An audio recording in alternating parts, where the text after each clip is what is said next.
It's Gear Noir, the music gear show, with your host, Edwin Millheim, Chris Waters.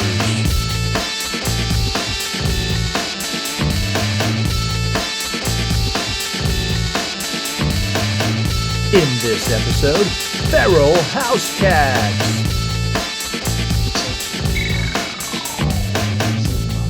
All right, ready to dive right in? Yeah. I see you hid your I had glasses. Okay. Hey, welcome to Gear Noir episode Cinco. 5. Oh, okay. So we're Cinco de Mayo. oh yeah, we're just in a goofy mood again. I don't know why. So what are we talking about? We're talking about the little things that move a song along. Yeah, when you're writing a song, when you're writing lyrics and things like that, your pacing in lyrics is everything. Because as you know, sometimes a longer phrase will slow the song down. Yeah. You can kind of use that in your craft if you're thinking about it. More times than not, I'm just on autopilot. I don't know. It just sort of happens. But I do think about it. Maybe sometimes after the fact, I go, maybe I'd like to change that up a little bit. Yeah. Because, if you want to speed the song up, shorter phrases move the song along a little faster. Yeah. It's all about the delivery. Yeah. Speaking of which, I just want to talk about editing yourself. Sometimes as you go along. Yeah. And I think we talked about this before. That just because you write the lyric, and you got all these lyrics, doesn't necessarily mean you got to squeeze it in to your song, because sometimes taking some lyrics out makes it a better song. Sometimes it does. It makes the flow better. It really does. And of course, cutting out those lyrics and making it flow better, it makes it more effective in general. Yeah. I for some reason experimented with this song way back, one of our albums. The song was called "What Did You Expect?" And it was a play on words, because it was a solid song, don't get me wrong. It would have been a more solid song had I not decided, what could possibly go wrong? I wrote all this, let's see what'll happen if I keep it all in. And it kind of killed the song, to be honest with you, and I can't believe I still released it that way. And I kick myself every time I hear it. I'm really considering, and we talked about this as well, going back and redoing the song, not necessarily redoing, but re-editing it and putting out a better version. It was the one time I was like, I don't know. I don't even want to know what came over me. I just I released it as is, but I had another version of this other song that, when I took out even just a extra chorus, it actually made it a stronger song. I couldn't believe how much stronger that was. And talking about redoing songs, there's that one song, and we've talked about this before, that back before we knew each other well, and I think back before we really trusted each other. Yeah. In regards to letting ourselves be open and vulnerable to saying, hey, I think let's go ahead and redo the vocal delivery. Let's re-record this.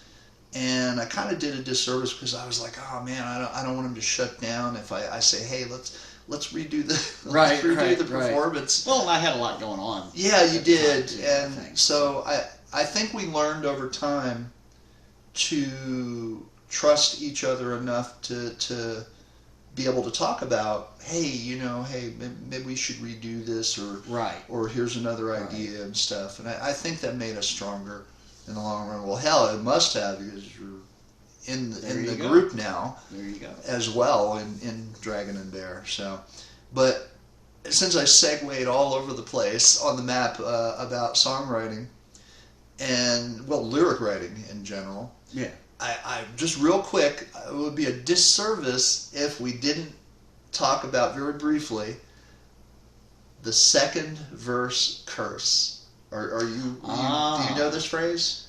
I've heard it before, but elaborate. Okay, so it's like right out of the gate, you're writing this song, you've got this excellent, incredible lyric, and it just is so strong, and you're like trying to think of something that comes after it, and sometimes you're just a blank slate. You're like, oh crap. Yeah. You got this really strong lyric, and you don't know what will come after it because everything just sounds bleh, Yeah. So it's that second verse curse where you come out so strong and you are so concerned about how you continue the song, how you continue those lyrics. Yeah.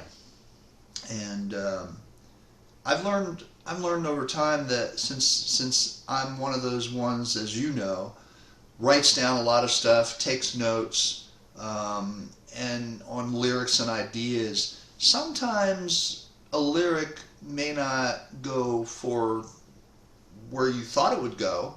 Yeah. It could go to another song. But what do you do for lack of better terms, your writer's block? Well, I think you made a good point about just kind of brainstorming and writing different things in general, and using them for different songs, things like that, and sometimes going back to that. Yeah. And going back to what you wrote, sometimes you'll find stuff that may fit that and make it flow. Yeah. You know what I mean? I'm gonna throw in there about when you first found out our particular weirdness. Yeah. One of the things I do, as you've found out, would be that we may be working on several different songs all at once in different phases. Right. And I'll walk away from the one song and start working on the other song. And a lot of times that puts things, oddly enough for me, in a different perspective, where I'm chugging along on this one. Sometimes it writes itself, which is always good. Yeah. That's what happened with Lady Voodoo. I think you've kind of noticed that. Yeah. In our latest album, Lady Voodoo kind of just wrote itself. It's such a fun song. Oh yeah. So sometimes working on something else will put it in perspective, and then I'll come back with a fresher mind, and it works out better. Right. Yeah, and it's all about the flow, and there's sometimes it just my phone is blowing up. You should answer. Hey, you're messing up our take. We're filming. What's wrong? We're filming this morning. But go ahead. I'm sorry. Well, that's all right. Well, wow, it just keeps going off. Maybe I should. I don't know if you're hearing this as we're filming, but his phone is pinging. Who is it? Can you say? Is it your lady? Is it your wife? Bring home milk? No. I don't know. Please take a moment. Oh, is it spam mail? Okay. Well, one was from a buddy of mine that I sent a link to for one of the mixes. Oh, okay. Another one was... He's working while we're filming. Do you see this? Oh, okay.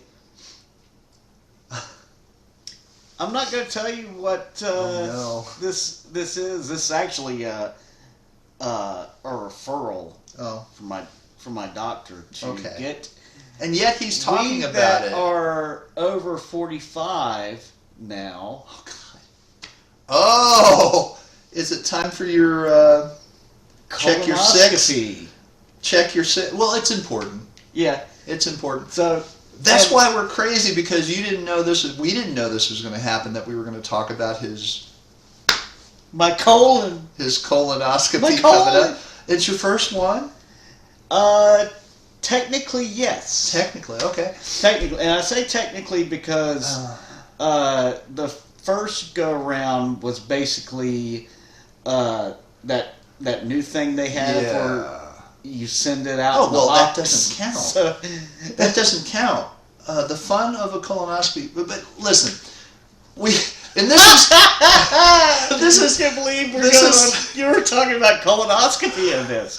Hey, we go everywhere, don't we? A healthy colon is very important for your songwriting.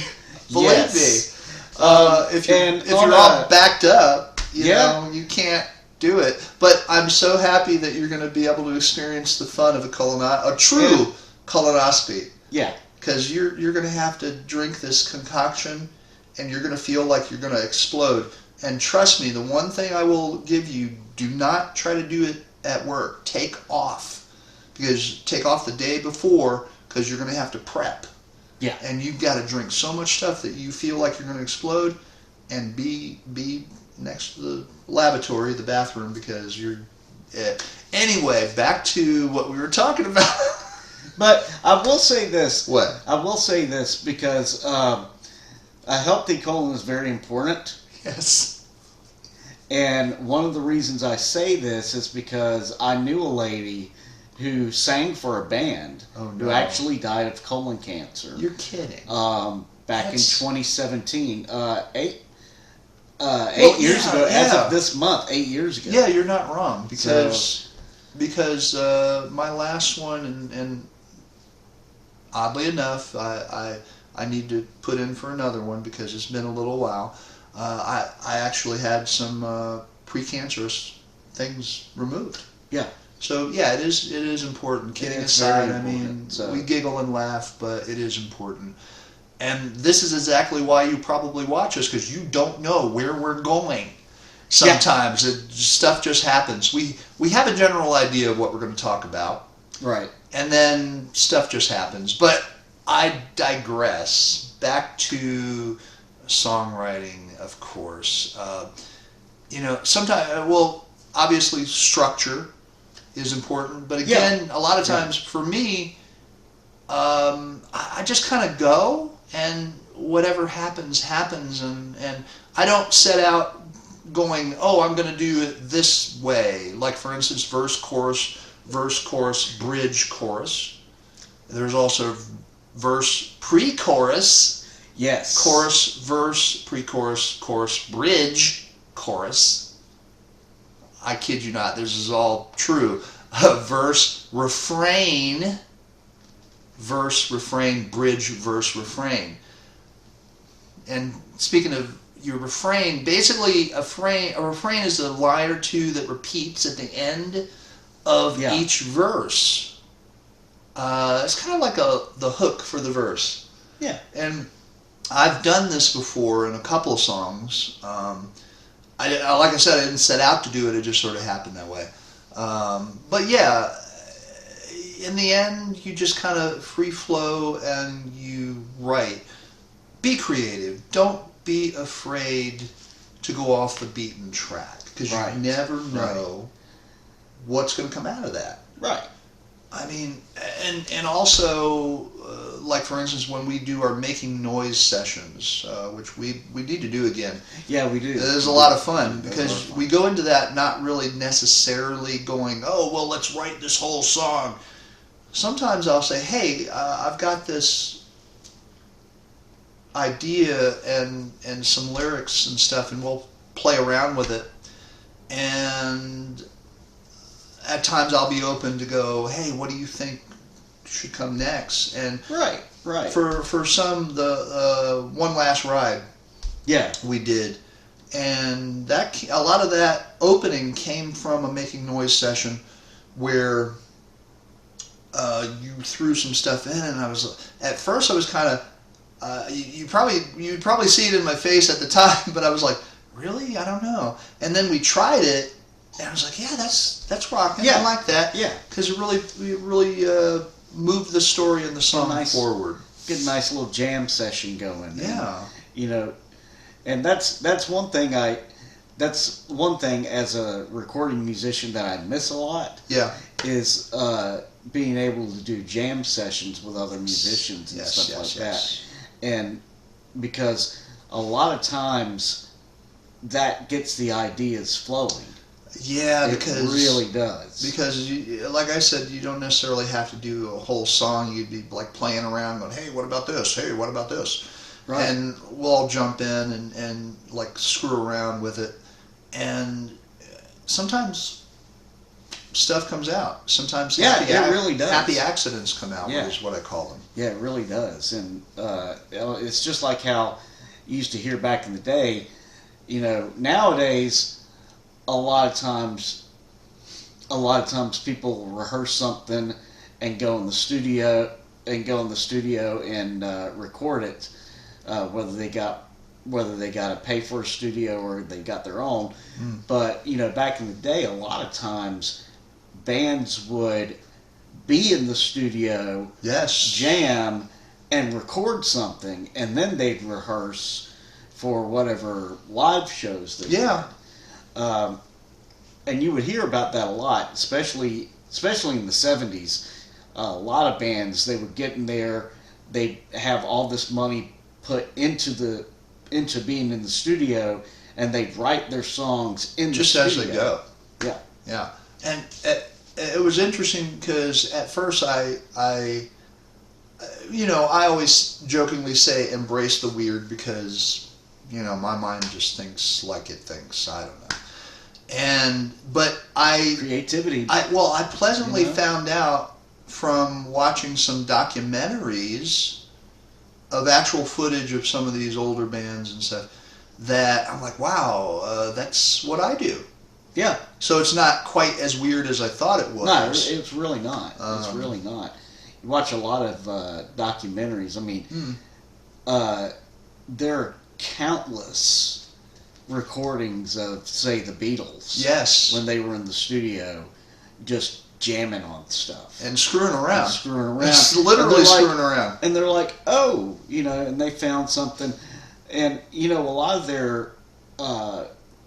of their final albums had bits and pieces of songs that were recorded. I think there was a lot of different releases they had of those sessions, and believe it or not, some of those sessions, I mean, you can hear where something grandiose that was recorded in the final albums came out. Yeah. Perfect example is what is it, the collections that came out you remember the collections came out in the mid-90s? Yeah. Their studio outtakes, volumes 1, 2, and 3. Those fascinated me just because you could see how that could come out. If it's still on, Disney Plus has it. The Peter Jackson, documentary, Let It Be. There's a song. The title escapes me. Damn it. But there's a Paul McCartney song that it's a Beatles song, but Paul McCartney did it. That if you watch the documentary, you could actually see what it was going to be, as opposed to what it turned into. Yeah. And that sort of thing always fascinates me as a creative person, because I think most creative people always have those doubts of themselves and such. I know I do. Yeah, I do too. And you're like, oh God, I don't want anybody to hear this, Yeah. But it is great to see the folks that are so creative that helped you get an interest in what you do, doing some of what you didn't realize was actually quite normal. Yeah. In the creative process, it's totally awesome. Yeah. Speaking of awesomeness, creativity, and having fun, guess who we have on today? Do you know who? Feral HouseCats. Feral HouseCats, right here, right now.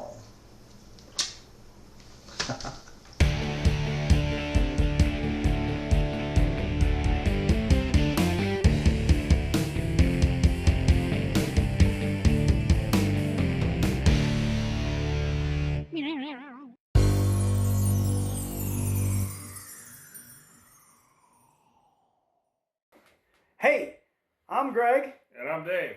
And we are the Feral HouseCats.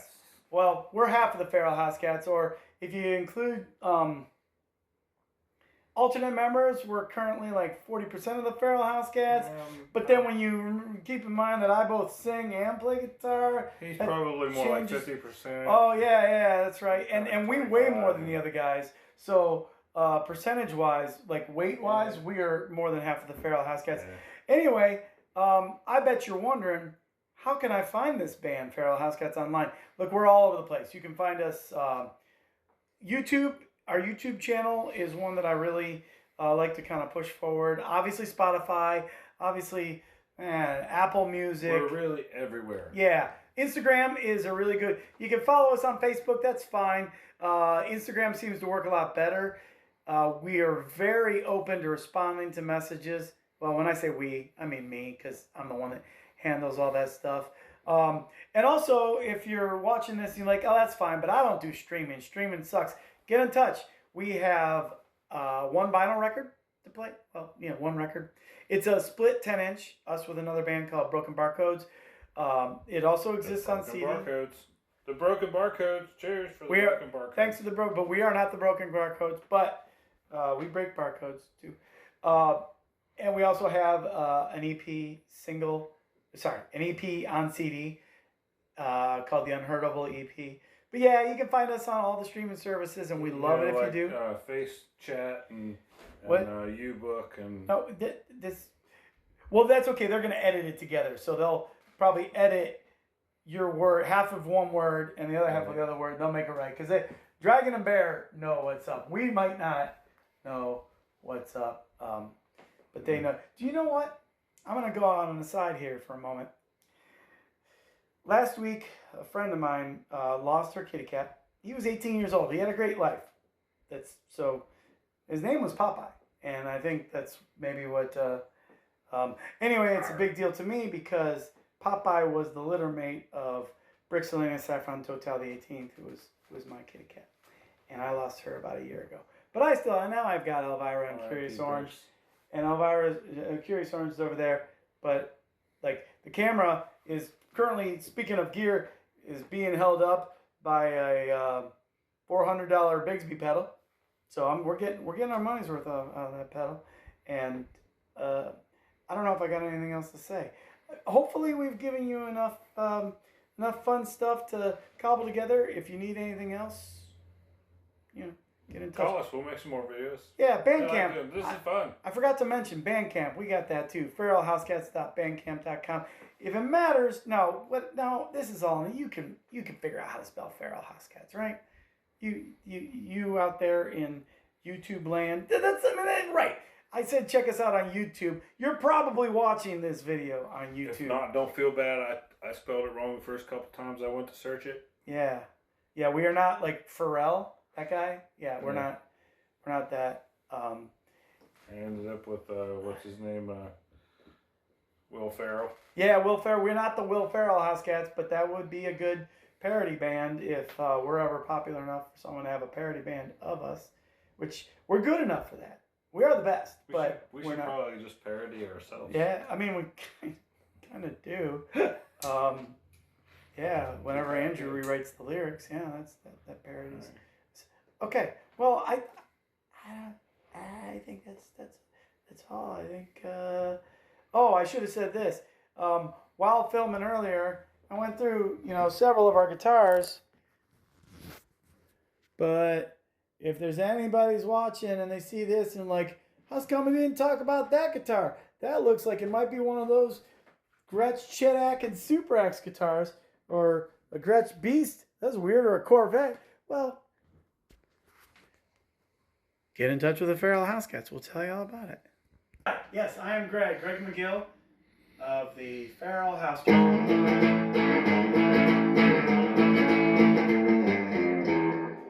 And we're going to talk a little bit about some of my toys, my gear.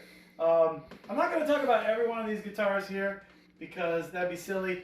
And I buy a lot of guitars and I play a lot of guitars because they're fun. They make me happy. But I don't need all of them and I don't use all of them within the Feral HouseCats. So I would just like to focus a little bit on what we do use. So right here, first of all, this is Sweet Joan.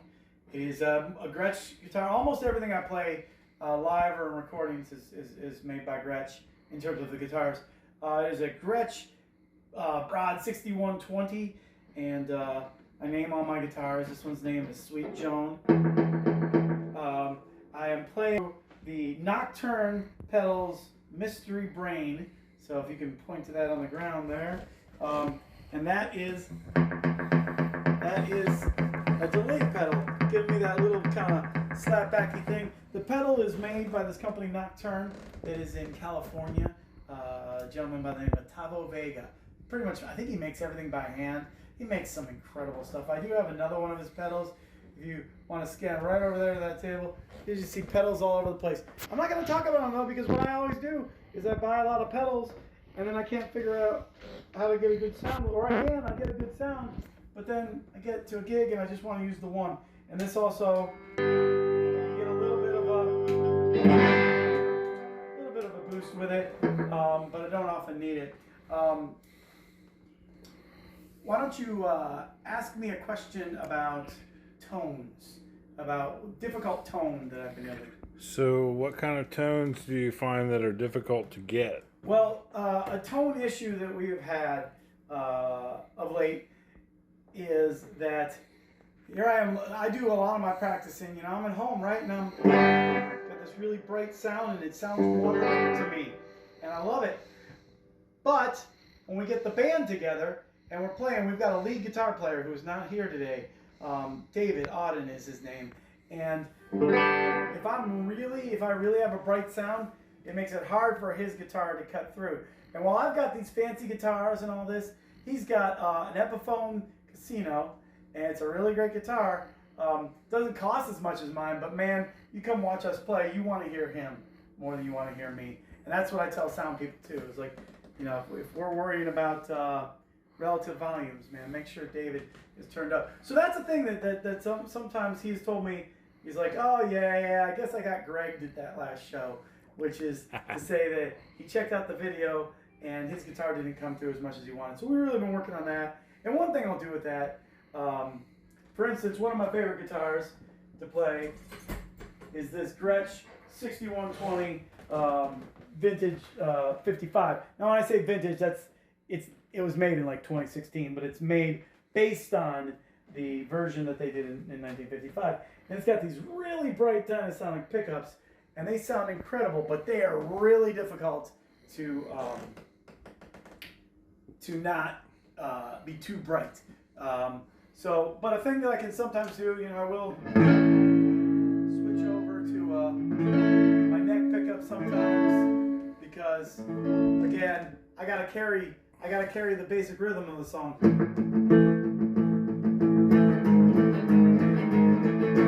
But all the noodly bits,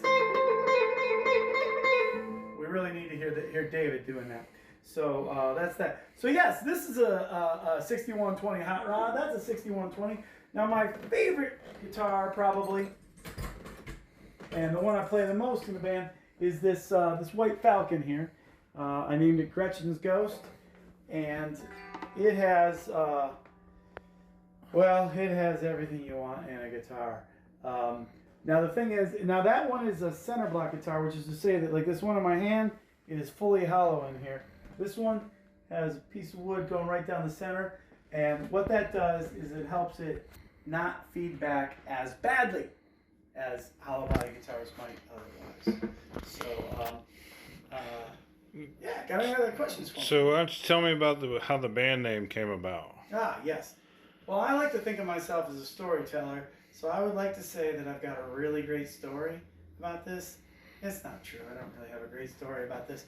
And I kind of don't even remember exactly, but I was learning to play guitar during the pandemic, and I started writing my own songs, and I wanted to come up with a band name, and I remember at one point I was going to call a group Hot Boots and Some Other Cats, because a friend of mine just always called me Hot Boots, and I really love cats, just like this guy right here. But one day, and I can't find emails where I was talking about it or whatever. I just know that at one point I was just messing around with cat names, and Feral HouseCats came together as a name. Came in my mind. As soon as I did it, I was like, this is what I'm going to be doing the rest of my life. I'm going to have a band called Feral HouseCats. And I like the concept, because, I love cats. I love the wildness idea.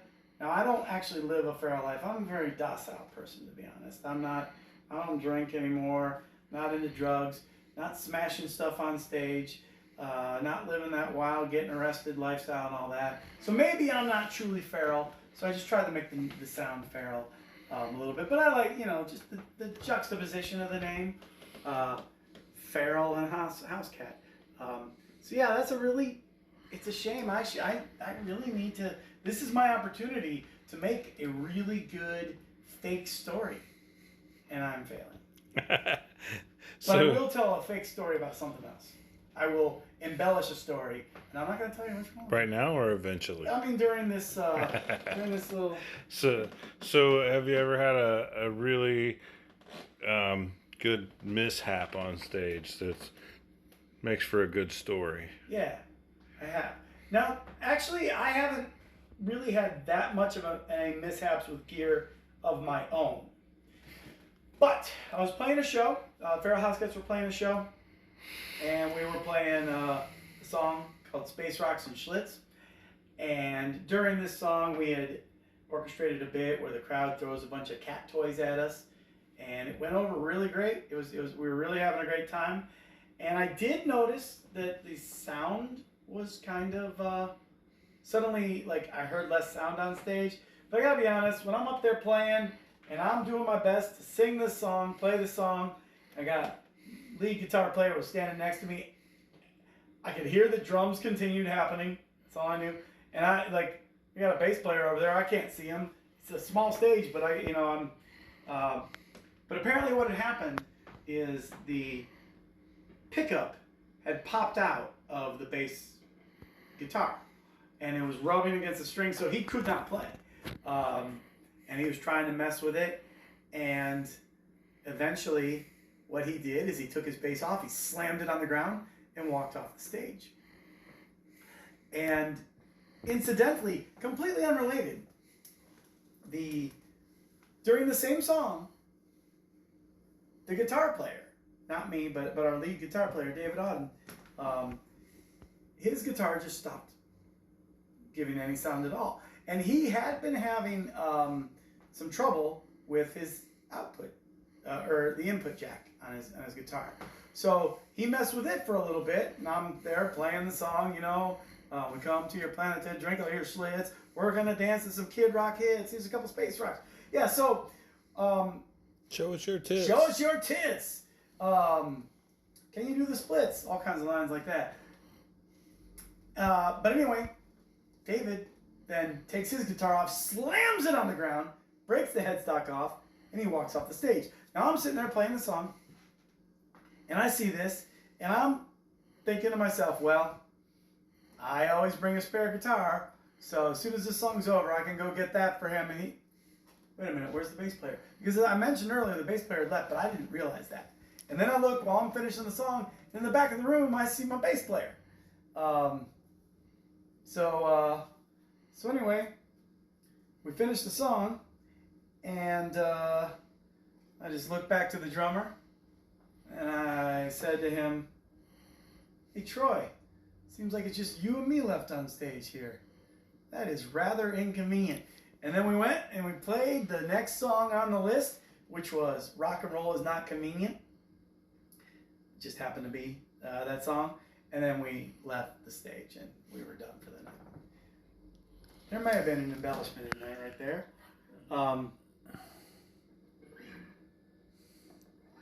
So that's how we handled that. Do you have any strings that you particularly like to use? Yeah, I like the low E, but no. As far as what kind of strings, no, I don't. I think they're Diodario strings that I usually use, but to be honest, I don't know what makes one better than the other. But I got a guy that does guitar setups for me, and he tells me to bring strings over, bring the guitar, and he's got a nice price he does for it.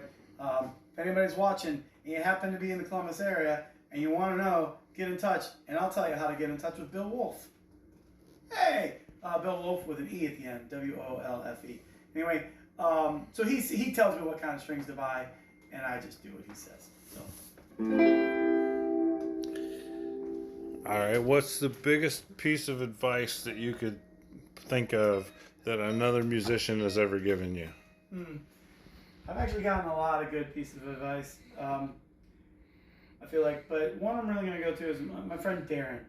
Darren was the original drummer of the Feral HouseCats. In some ways, he was my nemesis in practice. I mean, I love the guy, but he was very snarky, fun dude, and much more experienced musician than me. Not as a drummer. He was not an experienced drummer. He was a guitar player. But he one day said, "I'll play drums for you." And I said, "Cool. Will you continue playing, after this one gig?" He says, "Okay." But anyway, one day at practice, I can't remember what it was, but it was something about a certain song we were doing, or maybe about what set we should do. I asked him a question. I asked, "What's your opinion, Darren?" And Darren says, rather than answer the question I gave him, Darren says, "You know what? I really like dictator bands, and you're the dictator of this band." Which, and I said, does that mean you're not going to give me an answer to my question? He said, "Yep."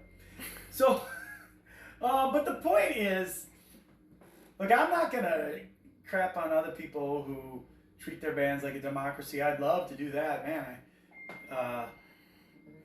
But I've been in some of those groups as well, and it's just like you just run into this trouble of if you're afraid to make a choice, like if you don't have someone who will just say, "Here's what we're doing," you'll just go back and forth forever.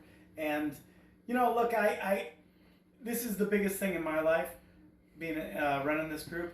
I understand that the Feral HouseCats will not necessarily be the biggest thing in the lives of all the people who are in this band. So, quite often, I'll ask if anybody's got an opinion, and nobody will say a freaking thing, and that's fine. I've learned to just accept that. Sometimes they do have opinions. We get some really good ideas. There's our drummer. Oh, that's not our drummer. That's the cat. That's Curious Orange. Curious Orange. I am Curious Orange. Yeah. So anyway, if you're gonna be in charge of your band, be in charge of your band. I guess all the advice that I got from Darren. Are you saying I don't get a vote? You get a vote. You could be overruled by me at any time. I get a vote. It just don't count. Yeah. That's what dictator's about, right? Yeah. And I'm not a dictator, because plenty of times I've said, "All right, guys, here's what we're going to do." And the answer I get is, no. So if I had to give advice, no one gave me this advice, but if I have to give advice, it's like, look, man, if you're going to play in a band, just do what you can do and don't quit at it. And the point I mean is, everybody knows somebody who's a really good musician, and when you ask them, "Man, why aren't you in a band?" they're always going to say something like, "Oh, you know what, I just never could find the right people. No, could never find anybody who wanted to commit like I do." It's like, yeah, I can't find somebody who wants to make the Feral HouseCats their whole life either. And so instead, I meet people where they are, and do everything I can to make this band enjoyable for them, make it as easy as I can for them. But if they don't want to do a certain thing, like if someone said, for example, after our original lineup left, 2 members left, and they told me when they joined, we'll be with you for about a year. And then when they moved away, I got a new drummer, and that drummer said, "Yeah, I'll do it. I'm in a few other groups, and I'd probably only be able to practice with you once a month." Well, that's not what I wanted, but I realized that if I accept what this guy can give, I can get this really good drummer in my band. And it's the same with I always get to play with people that are better musicians than me because I'm willing to accept what they can give. So as far as the lineup in your band, describe your band members and what kind of roles they play in your band. You got it. We got David Evans, who is who is our bass player, and probably the steadying influence to a degree. David is the guy. Dave, sorry. We have a David and a Dave. So Dave is the guy who you need somebody to make sure we're to get this gear to the right place. Dave can do it. Hey, something's broken. Can we fix it? Dave's usually going to be the guy. And that's what you need out of the bass player. Steadiness. We have got David Auden, who is the most skilled musician I've ever played with. He's our guitar player. He gives us someone good to look at for the girls to look at on stage because he's a young dude. Gives us a great visual, and he's just a brilliant guitar player. Has a really great attitude. He really, when we lost one of our guitar players, who was also named David, decided he wasn't going to be able to continue on with us. This David Auden kind of came out of nowhere, and he really breathed some new life into the band. And we were going strong already, but he really helped us jump up. At the moment, our drummers all over the place, man. We got Andrew, and Andrew is a prog drummer at heart, so he helps give us a little bit of weirdness there. He's also the guy that going forward, if some other weird ideas happen, they're gonna be things that kind of came from Andrew, quite likely. When I say weird ideas, I'm talking about some. Well, I don't know if it's weird ideas, but some of his backing vocal ideas have been pretty funny, and I think we're gonna see some of that happening. We've got Malcolm. We haven't played a show with Malcolm yet. Malcolm's crazy. And Malcolm's a really great drummer as well. And he's going to be the guy that, we're called the Feral HouseCats. There should be some ferality on stage. And Malcolm's going to be the one that gets Malcolm's going to definitely be the ferality. Yeah. Malcolm also often says to me, man, when you're playing a show, and by the way, this is another person, tons of experience in all kinds of instruments, all kinds of different bands throughout his life. And Malcolm is even his drummer name, Malcolm Bliss. But anyway, he says to me, man, you want them to not know if you're going to kiss them or kill them when you're up there on stage. And he gives me that vibe. I'm a little bit scared of him, which is great. I think we're playing our first show with him this Saturday. And I think that's going to lend a certain kind of energy. He just might kill one of us on stage. He might do that, yeah. Probably not going to kill us, but you never know, There's a good chance that it'll help keep us from getting killed if anybody else ever wants to. And there's Andrew does a lot of things other than playing the drums, so we could see a day where Malcolm's playing the drums, Andrew's playing some keys or doing other weird sound effects, which is something he really loves to do. So, yeah. All right. Anything else you want to say? Yeah, maybe we didn't talk about the amp here. I got a few amps around. So I'm just going to focus on this Vox here. It's an AC-15. It does have some kind of an upgraded speaker, but I don't know what it is. But when the guy sold it to me, he told me that makes it a little bit more powerful than a standard AC-15. But it is still lighter than an AC-30, which is what I used to have. And like I said, I'm a 50-year-old man. I got arthritis in my back. I can lift stuff, but best to not push my chances of injury. And I will say, I've had multiple different guitar players come up after our sets and say, "What the heck? Can I borrow that amp?" Oh yeah, about mine? Yeah, about that one. Sweet.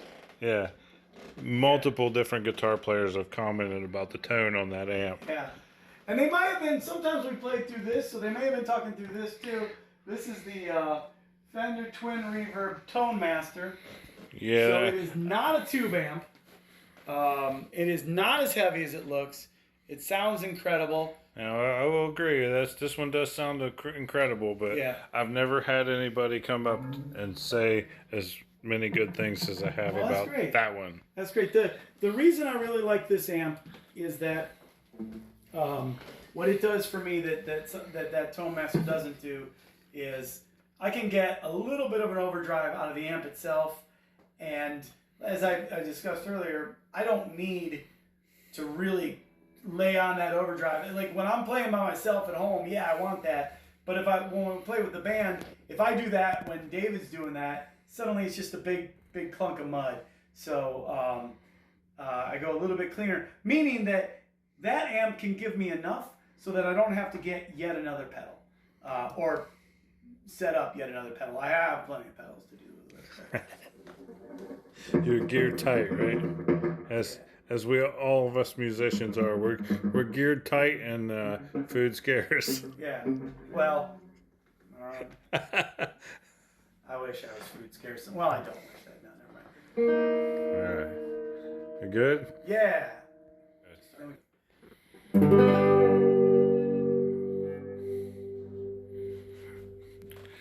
All right, Greg.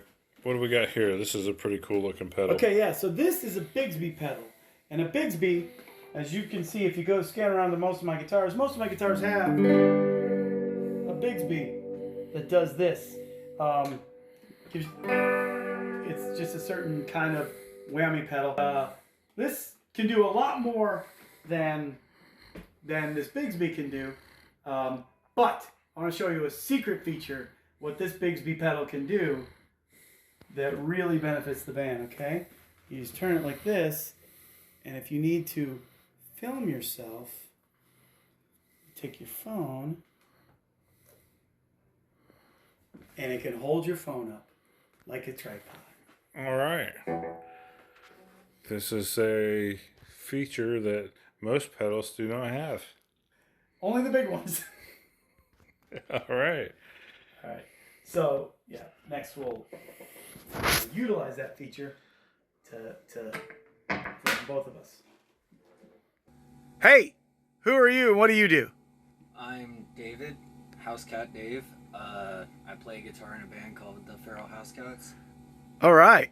Hey, so I know that you weren't around the Feral HouseCats when the name came about. What do you think about that name?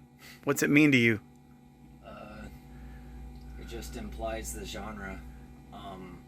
It's a very punk name. Okay. Yeah. All right. Well, Dave or David, whichever you prefer in each minute. Let's talk about what kind of stuff you're playing here. Tell me about this guitar.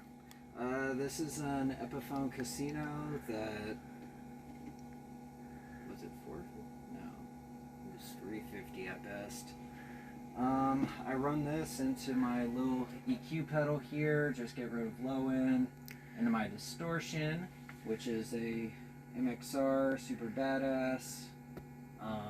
I got the Eagle Feather from Native Audio, but if you read the bottom of this one, it actually says Red House Electronics. This is an MXR carbon copy. Sometimes I use it for slapback, sometimes I use it for other shit. I got that going into a Behringer digital multi-effects. I mostly use it for the flanger setting. I love the Cure. Probably the most important part of my rig is the phone charger right here. Oh yeah, phone charger. Yep, absolutely. My phone always be dying, so Okay. that's always helpful. And I run that into a Black Star HT Club 40. Okay, and this is a tube amp, right? Mm-hmm. All right, yeah. Tube, and I believe it's partially solid state, but only preamp or something like that. Okay. All right. So, a couple questions. Can you tell me what is like the most difficult sound or tone that you've had to deal with within this group, the Feral HouseCats, either for yourself or throughout the whole band? And what do you do? There's a part in Something Good where I have this, I had this little sweep lick I wrote. It's just a simple... Yeah, simple. Yeah, exactly. And I've messed it up many times live. All right. I might mess it up at a show near you. Yeah, near you. All right. Which, by the way, shows near you probably mean Columbus, Ohio, or some of the surrounding cities in Ohio. But we could dream. You can hear about us. Yeah, we can dream. Talking to some people about it, some Indianapolis stuff, but nothing really coming together as of yet. Okay, so David, do you have any stories about any gear mishaps on stage?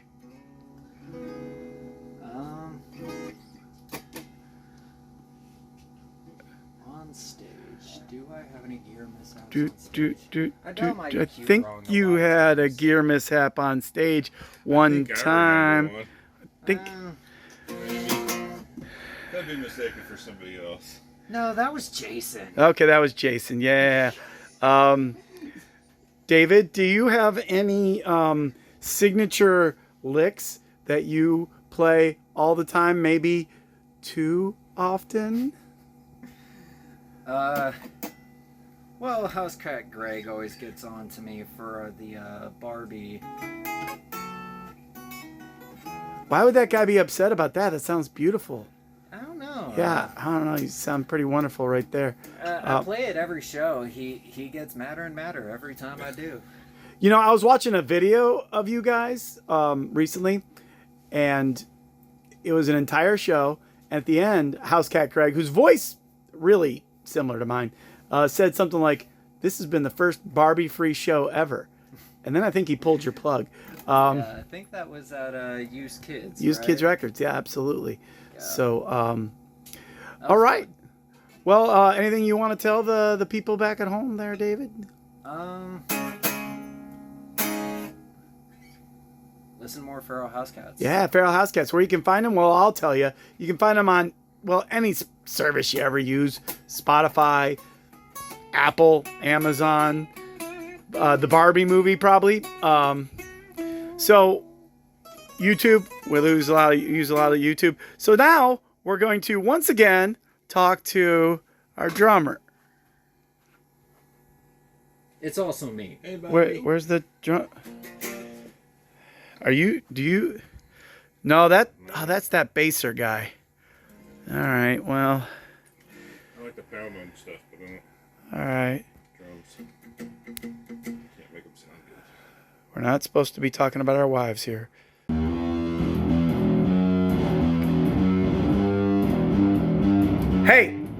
Hey, who are you?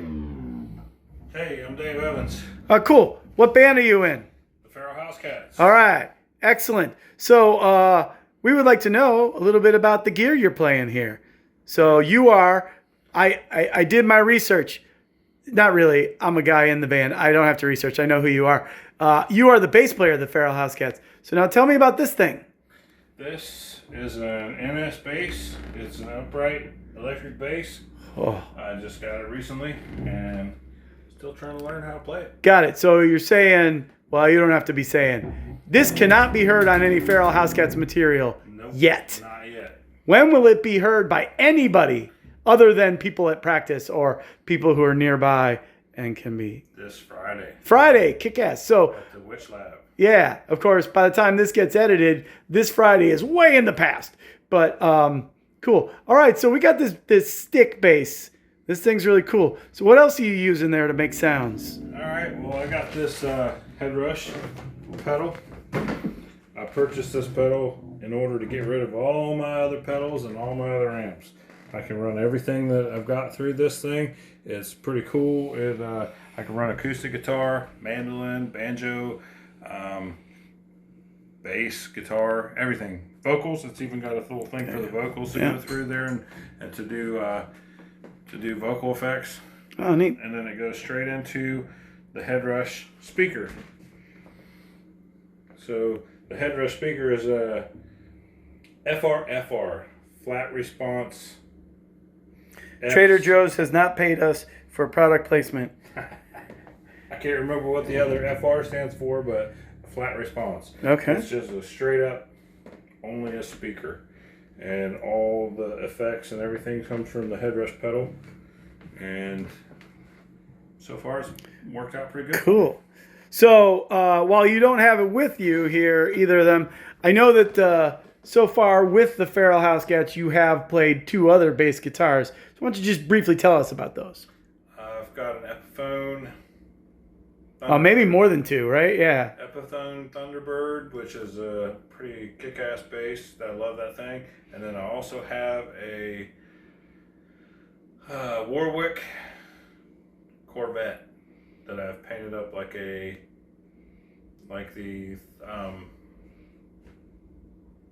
Punisher. Okay.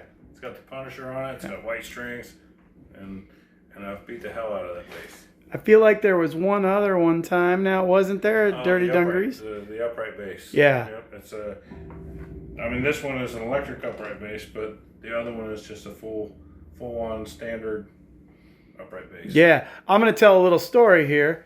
Why don't you hold the camera on me while I tell this story briefly? So, hi, I'm Greg. I'll probably introduce myself at other times in this, and who knows what'll get edited in and out and all that. And I'm the singer, guitar player, and writer, shouter, leader of the Feral HouseCats. Feral HouseCats, in our 4-year history, we've gone through a few different lineups, and after our original lineup left, made some changes. A few months after those changes were made, I ran into David, who was not in the band at the time, and he said, "Oh, damn, yeah, I heard that you were looking for some new members, and I was thinking Feral HouseCats would probably use an upright bass player." But by that time, we did not have need of more members. But whenever somebody says to me, "Oh, you know what, I'm kind of interested in playing with you," I remember that stuff. And it comes back around and it becomes necessary at some point in time. All right, so, well, that's cool. We're going to end this shot here. There will be a bunch more. All right. Yeah, why don't you play? Yeah.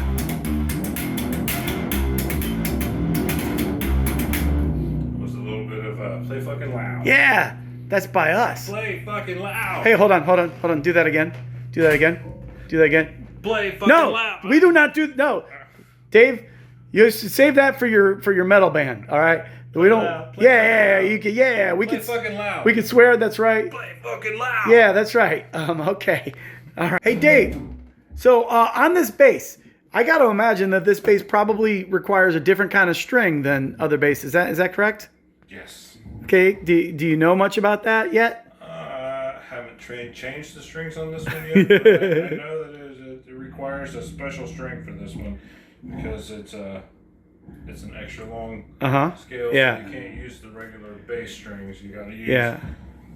I mean, you could probably use a round wound, but flat round tends to work with the best with fretless. Okay. So. And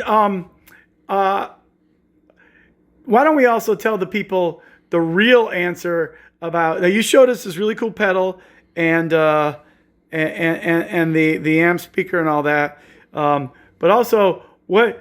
Quite often, what do you really play out of on stage? What do I really play out of? Wait, what amp do you really use on stage? All of them. Yeah, what I'm getting at is quite often we get to a show and whatever amp is available. That's right. Whatever amp is available. David will have his in the vehicle, and then some band will say, "Want to play through mine?" And we'll just like, "Cool, it's already there." Yeah. So speaking of which, that transitions us well to drummers. You are not escaping this here. Berr of Dragon and Berr wants to know about your setup. So let's see if I can find the drummer here. Wait, Hello, drummer. That's a cat. That's not a. Is there a drummer in the house? Is there a drummer in the house? I don't think there is a okay, so. Okay, so real talk for a moment. No drummers. Real talk for a moment. Yeah, so our drummer's not here today. Neither of our drummers. At the moment, we have Andrew and Malcolm will both play drums for us. In the past, it's been Evan, it's been Darren, it's been Troy. Has there been anybody else? I don't think so. No, I think that's it. We're kind of drummer by committee. Look, maybe you can't tell because I probably look like I'm 23, but I'm a 50-year-old man. Dave there, something along that. I think 52, maybe even 3, right? Yeah. 52. Yeah, 52, like a deck of cards. Point being, when you're adults in a rock and roll band like this, sometimes not everybody can live like an idiot kid like I do. And you're just like, yeah, man, I could go play whenever I want. So you have to kind of take people where you can meet them.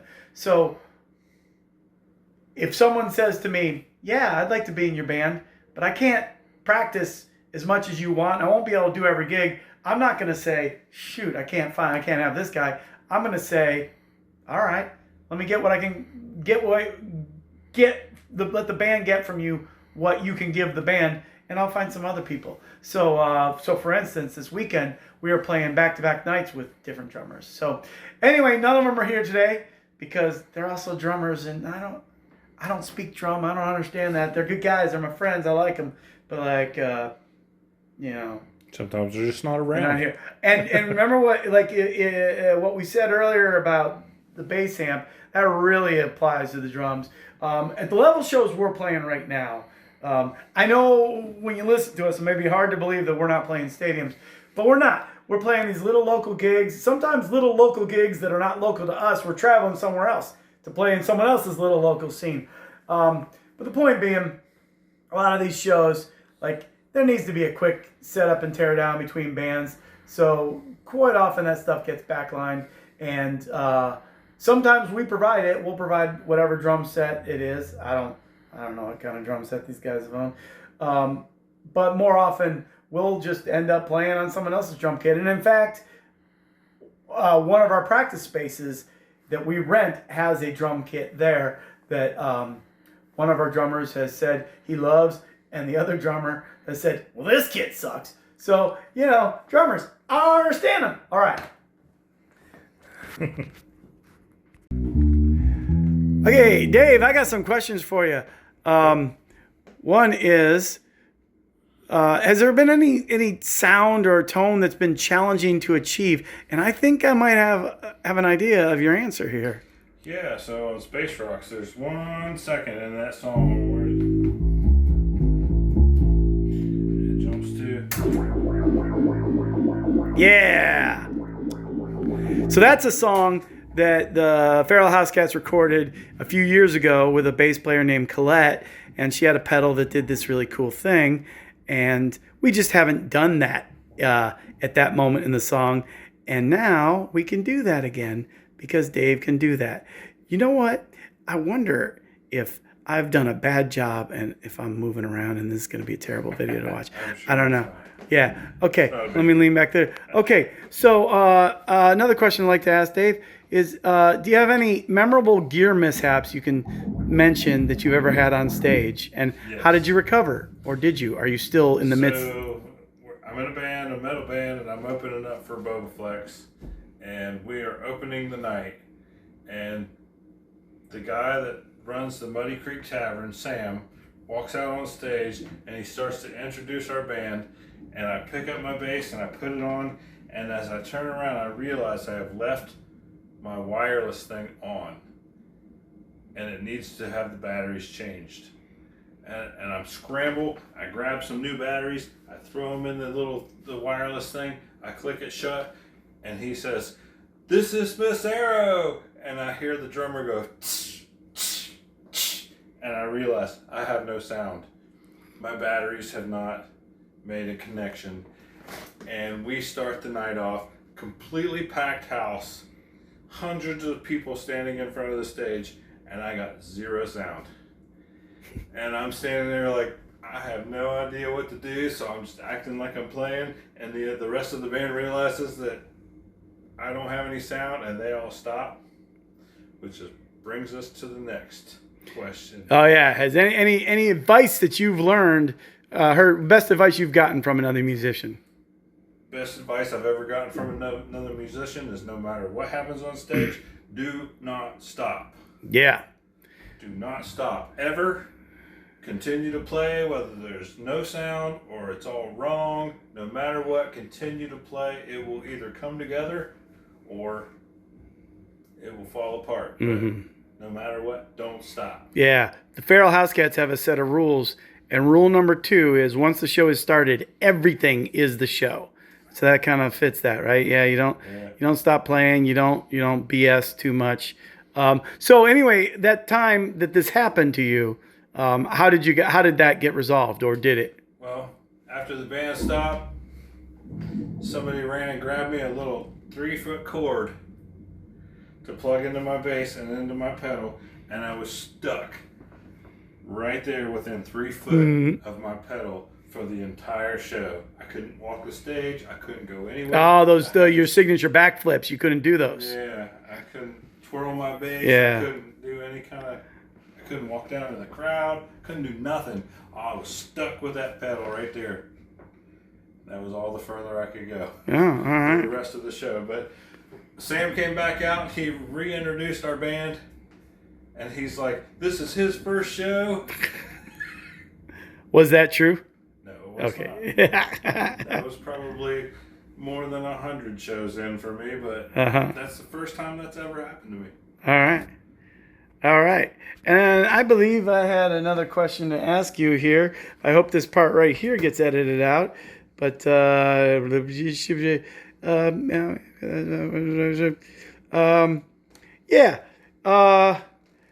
what is, and in this case, if you got a Feral HouseCats based answer, that's cool. But if something else, that's fine. What do you say is the most challenging aspect about setting up your gear for a gig? Finding space on the floor on these tiny ass stages. That's right. So when Dave mentioned you could when he mentioned the mishap that he had, that definitely wasn't a Feral HouseCats gig, and you know that because he said something about a couple hundred people there, right? So we play some very small locations, and getting everybody somewhere on the stage can be challenging. Some pretty good sized stages too. We have, yeah. Sometimes the stages are so small that it's hard to fit that giant pedal on there with David's board that he has, and and my pedal pedals. board. That's right. Yeah. I mean, we've played some pretty cool places. The college was one where we had an infinite amount of space. Yeah, that's right. There was no college he's talking about is Muskingum University, where we played at a little festival being put on by the student radio station, and it was attended pretty much by the kids that worked at the studio radio station. And it was a fun Nobody else, but it was a great show. We had a great time. It was a fun show. Yeah. There was lots of free food. Yeah. Free drinks. That's right.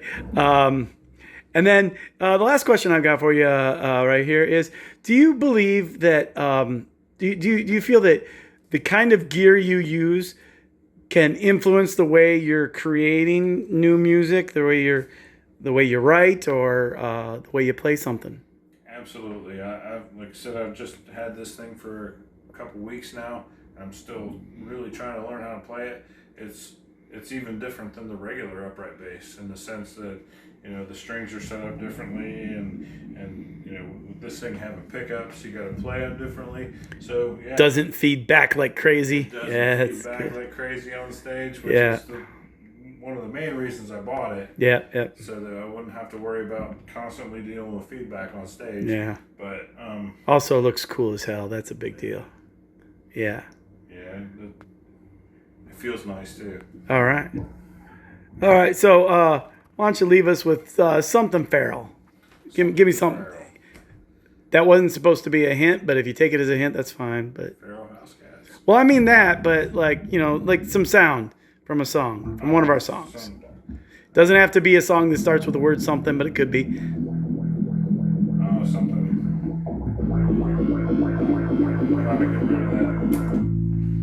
Yeah.